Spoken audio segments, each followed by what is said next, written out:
Hello बच्चों, हमारा प्रश्न है अभ्रक की आपेक्षिक विद्युतशीलता का मान। इसके उत्तर कुछ इस प्रकार दिए हैं ए बी सी डी। चलिए इस प्रश्न को हल करते हैं। बच्चों, हमें यहाँ पर आपेक्षिक विद्युतशीलता का मान पूछा है, तो हम जानते हैं आपेक्षिक विद्युतशीलता किससे कहते हैं। ये होता है किसी माध्यम की विद्युतशीलता और हवा या निर्वात की विद्युतशीलता का अनुपात को उस माध्यम की आपेक्षिक विद्युतशीलता कहते हैं। तो हम इसे कुछ इस प्रकार रिप्रेजेंट करते हैं। ई आर बराबर एप्साइलन आर बराबर epsilon divide by epsilon not. ये हम जानते हैं।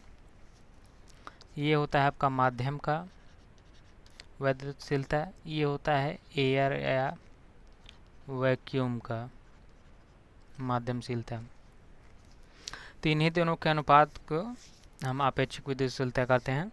आपेक्षिक विद्युतशीलता बच्चों हमें कुछ यहाँ जैसे अभ्रक पूछा है, तो हमें इसकी वैल्यू जो है डायरेक्ट याद करनी पड़ती है। तो चलिए हम जानते हैं कुछ इम्पोर्टेंट, जैसे एयर का माध्यम का विद्युतशीलता। तो जैसे एयर का एक लगभग एक होता है, और हम अगर बात करें वैक्यूम की,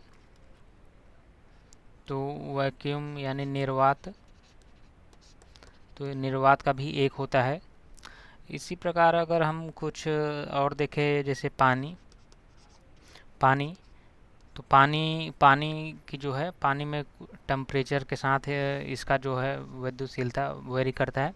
तो अगर हम मान लीजिए पानी 0 डिग्री पर है, तो पानी 0 डिग्री पर इसका वैल्यू होता है 88। टेम्परेचर थोड़ा बढ़ाने पर मान लीजिए 20 डिग्री सेल्सियस ले गए, तो ये आपकी वैल्यू हो जाएगा कुछ 80.1। अब हम आते हैं अभ्रक पर। हमसे अभ्रक का पूछा गया है, तो अभ्रक का जो है विद्युतशीलता बच्चों 3 से 6 के बीच में होता है। जनरली हम इसको 6 लेते हैं, तो यानी 6 ये है। तो इसी प्रकार हम किसी और हाँ, सिलिकॉन का देखते हैं। सिलिकॉन का होता है जो 11.68। बच्चों, ये जो हमारे विद्युतशीलता की वैल्यू है, ये हमें डायरेक्ट याद रखनी पड़ती है। तो हमसे अभ्रक का पूछा गया है, अभ्रक का यानी एक से अधिक अभ्रक का विद्युतशीलता होता है। आशा करता हूँ यह प्रश्न आपको समझ में आ गया होगा। धन्यवाद।